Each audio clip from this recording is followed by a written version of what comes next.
allez bien? Moi de mon côté, mieux qu'il y a quelques jours. Parce que quand j'ai appris que le service de cancérologie pédiatrique, dont on a parlé dans l'épisode précédent, allait fermer malgré tous nos efforts, j'ai eu sacrément les boules. Une colère immense et incontrôlable m'a envahi. Oh, j'avais envie de frapper tout le monde. Bien, bien. Mais surtout les personnes décisionnaires dans cette affaire. Crève, Charogne, crève. Même à moi, j'ai eu envie de faire du mal.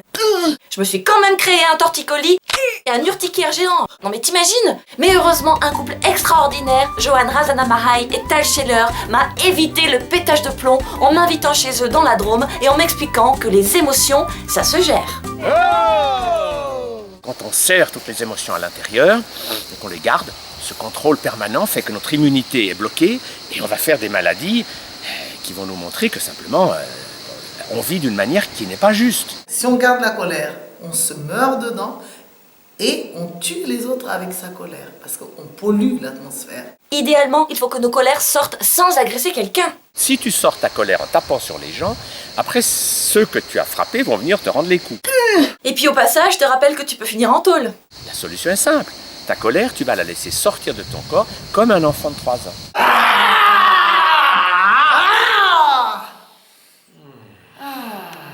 Évidemment, évitez de faire ça dans la rue.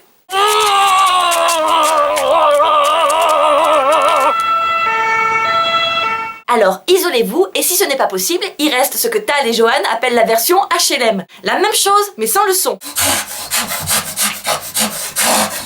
Autre exercice que vous pouvez faire avec quelqu'un de suffisamment ouvert, la technique du charabia. Oui, on s'encourage mutuellement à lâcher notre colère. Mais sans les mots, parce que les mots, ça peut faire mal. Précisons qu'il y a quand même des cas où il est sain d'exprimer sa colère sur l'autre. Il y a comme ça des colères bénéfiques, dans le sens qu'elles secouent les gens et les réveillent. Si vous avez un enfant qui est dans une maison qui brûle, vous lui dites sors et qui ne vous entend pas, eh ben l'injurier, lui dire espèce d'idiot, ça peut être bien. Ce genre de méthode, on peut les utiliser aussi pour d'autres émotions, comme la peur ou la tristesse par exemple. Alors que vous soyez un homme ou une femme, si vous en avez envie, allez-y, chialez un bon coup, ça soulage. Ou riez, ça a les effets positifs d'un ouinge, mais sans les effets toxiques. Au début on force, mais après ça vient pour de vrai. Ce qu'il y a d'encore plus génial, d'après Tal et Johan, c'est qu'on pourrait aussi, avec ce genre de méthode, libérer les émotions des autres. Je capte la haine des Palestiniens. Je capte la haine des Israéliens. Et surtout, je la garde pas.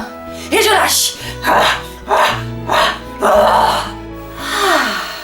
Ouais, sauf que là, vu l'ampleur du truc, je crois qu'il faudrait qu'on soit des milliers à le faire en même temps. Apparemment, les émotions qui nous rendent mal seraient dues en grande partie aux peurs de notre ego, qui, lorsqu'il se sent en danger, empêcherait notre âme, la voix du cœur, de la bonté, de la sagesse, de se faire entendre. Si vous avez une voix jamais contente à l'intérieur de vous, eh bien, identifiez que c'est Bouboule.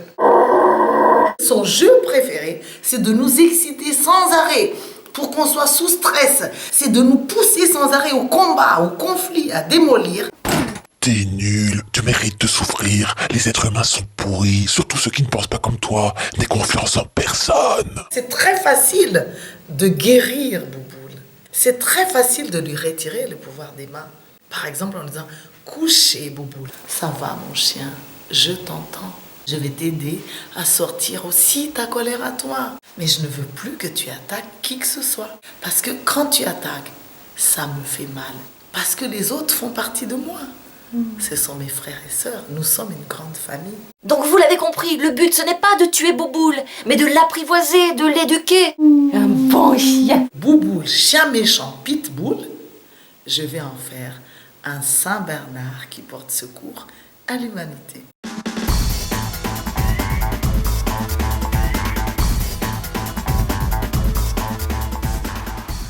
Petite question quand même, si on finit par ne plus ressentir aucune haine face aux destructeurs, aux manipulateurs, aux pollueurs, aux menteurs, on les accepte et on les laisse faire, c'est ça?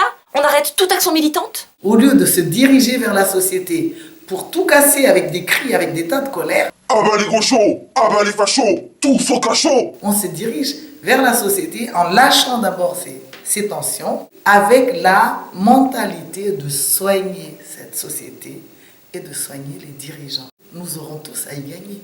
Donc ça, c'est le futur. C'est qu'au lieu d'être des combattants, en quelque sorte, on devient des guérisseurs.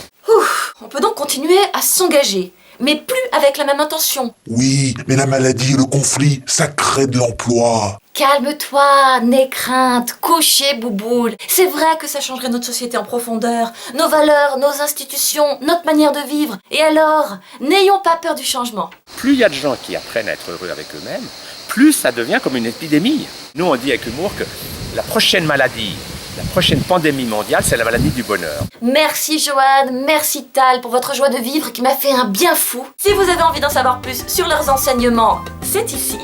Et si vous avez envie de les lire, aucun problème, vous trouverez votre bonheur. Ils ont écrit plus de 60 livres. Avant de nous dire au revoir, je vous tends ce chapeau virtuel comme après un spectacle, parce que vos dons sont d'une aide très précieuse pour que je puisse continuer l'aventure. Et en plus, je veux pas de pub. Donc, merci. C'est beau l'amour, hein? Oh, amour pour Bye bye.